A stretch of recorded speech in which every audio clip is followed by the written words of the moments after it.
Hi, everyone. Welcome to a new episode. Today, we'll be talking about trauma in the professional practice, so in the workspace, and what it means to be trauma informed. Hi, Dr. Miller. Welcome. Hello, Rebecca. Thank you. So, just before we get started, trauma informed is a word that's very, very prevalent in our world. But can you explain to our listeners what it means to be either trauma informed? Sometimes it's called trauma infused, trauma sensitive.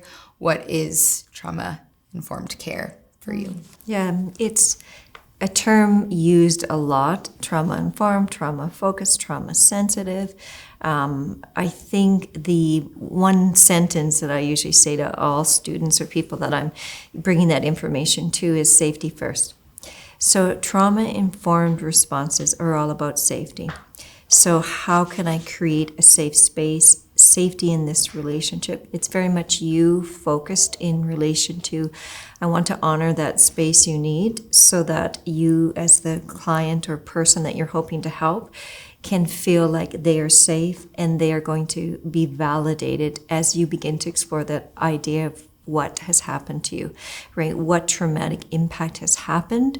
And as they live in that experience of trauma and vulnerability around that, how do I create a safe response, a safe practice, a safe relationship?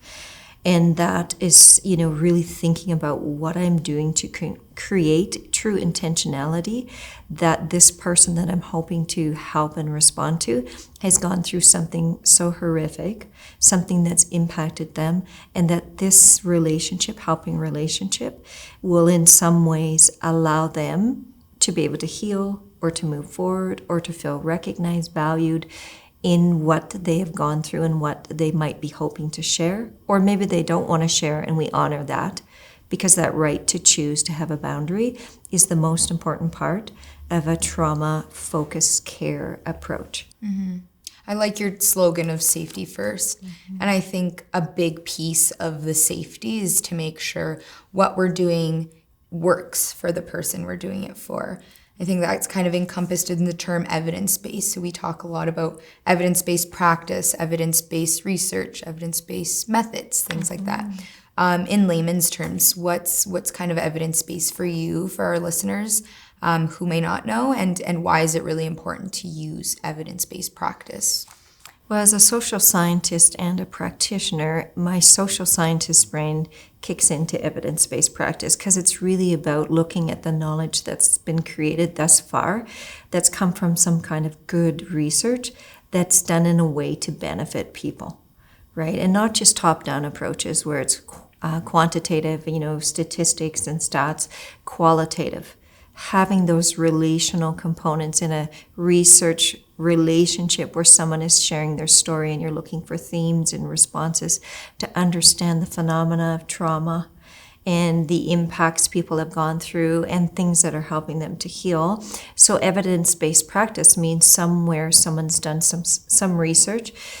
If it's gone through a university, it's gone through some sort of ethics process which says, yes, this research can be done. And then they conduct the research and it's written up in the best interest at the research itself, what you're hoping to explain, to understand, but also in the best, in respect to the best interest of your participants, that nothing is done to them, that this is to benefit them and their active participants in choosing to be in the research, also choosing not to be in the research if they decide not to do the research.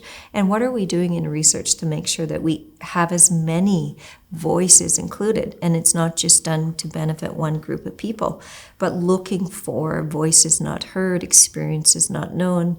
And so evidence-based practice then is that research begins to inform how we do things, how we practice, how we set up policy, procedures, things that will keep people safe, things that will help practitioners practice, things that allow services to be good services.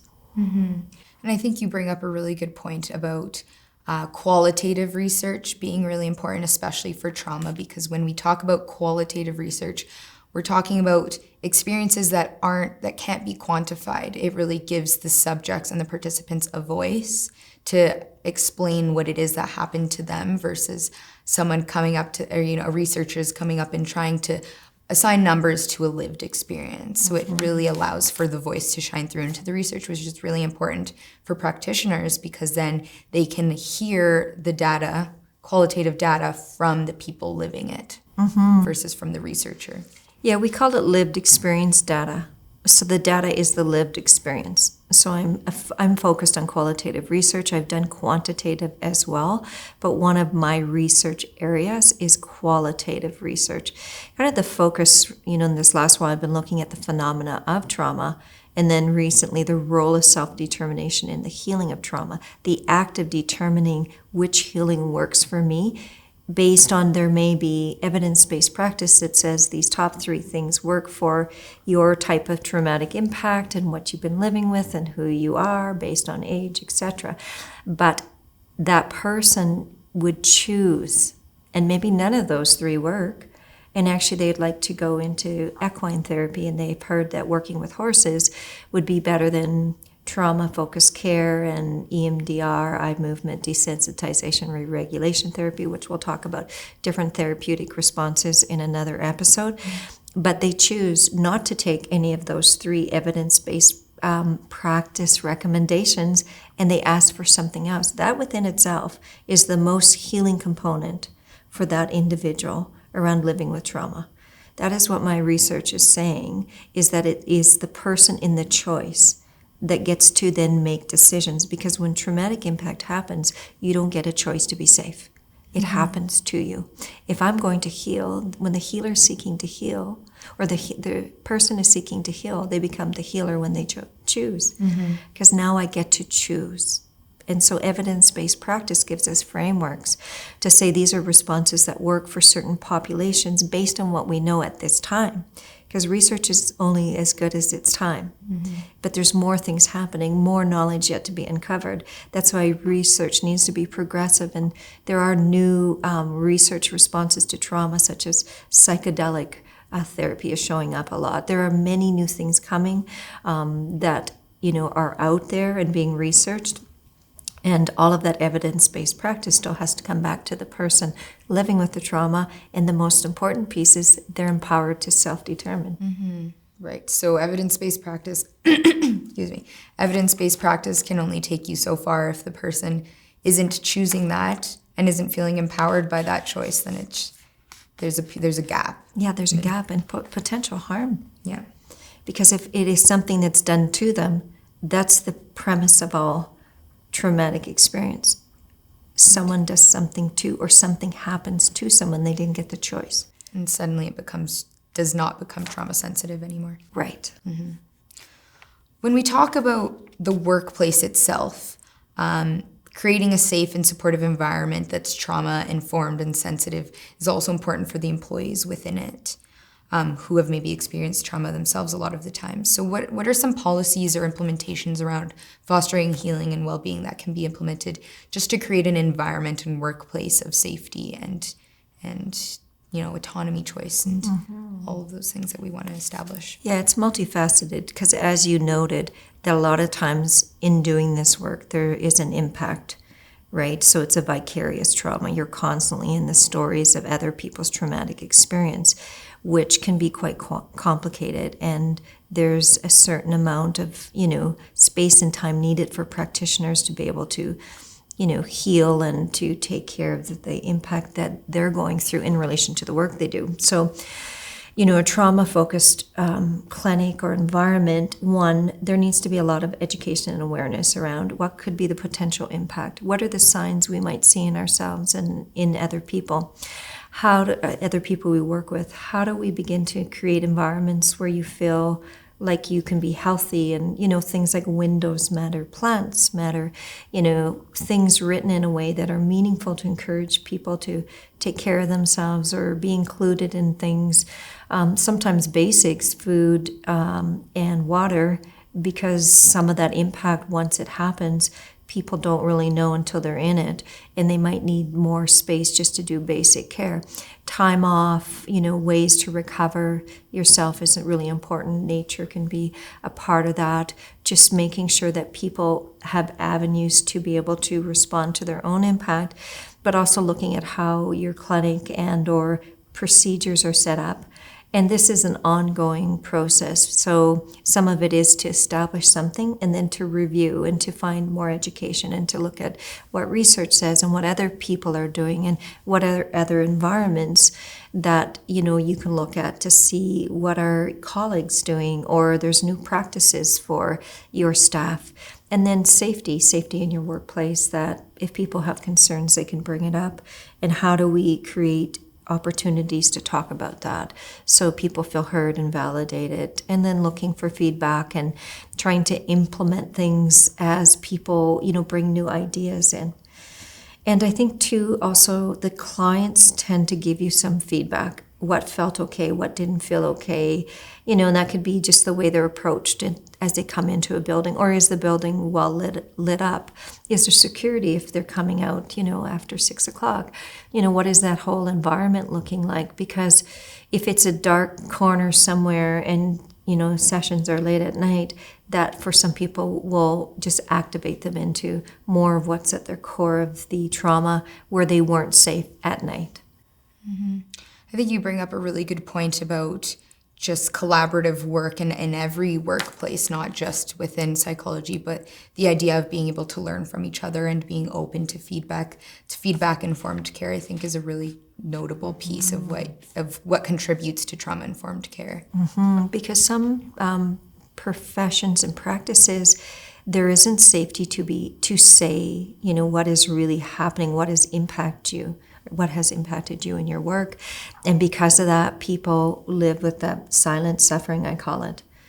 And it's just internalized, and then they take it home and it impacts their relationships at home, or they stop going out, or they choose never to have children or something like that, because the impact is real, but there's no safe space to put it. And as a professional, they're supposed to be able to handle it. That's part of the stigma that's out there, versus professionals get impacted and they need care. Mm-hmm. Speaking of professionals, Dr. Bruce Perry, we've talked about this book in earlier episodes. So Dr. Bruce Perry and Oprah Winfrey have a book called What Happened to You? And really the take-home message that we've kind of discussed is trying to communicate to the readers that there should be a change in the narrative around traumatic experiences and the healing that's non-medicalized. So instead of looking at someone saying, how do we fix you? How do we fix all these things that are distressing to you? Changing that to look at what happened to you, giving them some of that autonomy back. What do you think is the significance of this change in the narrative, and how does that statement itself, what happened to you, how does that reflect trauma-informed care? Previous, I think, to this movement of what has happened to you, we would have seen, why are you doing that, and it's like problematizing people's behaviors and or stress response and or trauma responses that might come out in some sort of behavior that people don't deem appropriate, or it's less than what they should be doing, or they're too emotional in it. And a lot of that allowed society to not have to deal with impact. That traumatic experiences were happening and they were left in the responsibility of the person to cope with. So now you're seeing a movement where it's what happened to you puts the onus back into who did this, what did this, how are we going to start to address some of the pervasiveness of abuse, right? And how traumatic experiences come into people's lives. So I think the shift in the narrative becomes really important because it opens up the possibility for those that have been impacted to be empowered, to be able to use their voice, to be heard, to be seen in that impact, which also means the other side might be seen in what they did to that person. And that can, become uncomfortable for those that potentially didn't want that impact to be known or to take responsibility for the impact.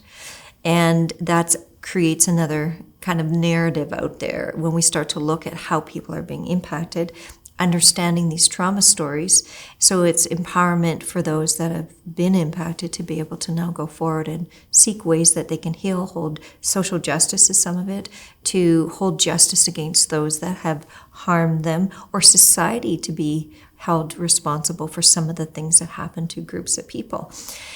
So I think this narrative, which is very powerful, what happened to you, again, comes in around that trauma-focused care.